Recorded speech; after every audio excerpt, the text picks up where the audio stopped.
জয় গুরু।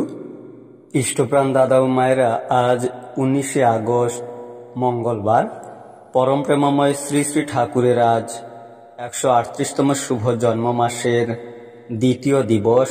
আজ ভাদ্র পরিক্রমার দ্বিতীয় দিন। আজ এই বিশেষ দিনে এই অমৃতময় তথ্যগুলি জেনে নেব।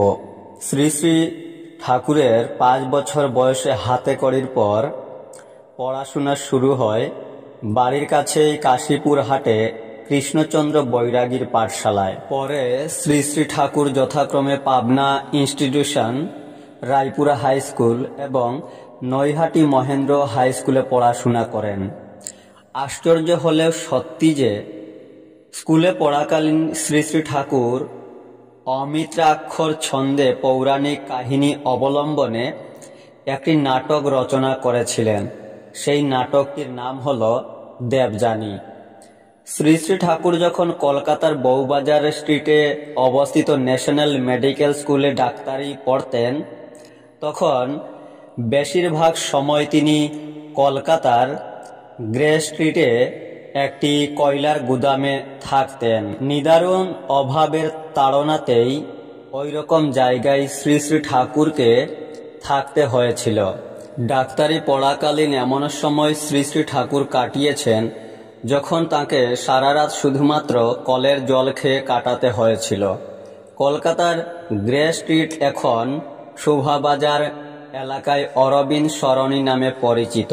শ্রী হেমন্ত চট্টোপাধ্যায় এই মহাপ্রাণ দরদি মানুষ, যিনি শ্রী শ্রী ঠাকুরের অর্থ কষ্ট দেখে কলকাতায় ডাক্তারি পড়ার সময় শ্রী শ্রী ঠাকুরকে একটা হোমিওপ্যাথি ঔষধের বাক্স এবং পারিবারিক হোমিওপ্যাথি চিকিৎসার একটি বই দিয়েছিলেন, যাতে শ্রী শ্রী ঠাকুর হোমিওপ্যাথি চিকিৎসা করে কিছু উপার্জন করতে পারেন।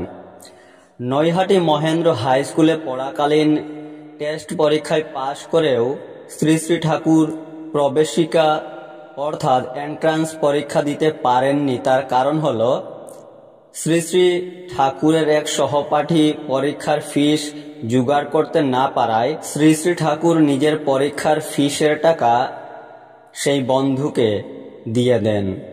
ছোটবেলায় শ্রী শ্রী ঠাকুরকে শ্রী শ্রী ঠাকুরের আত্মীয় স্বজনেরা গারোয়ান বলে ডাকতেন।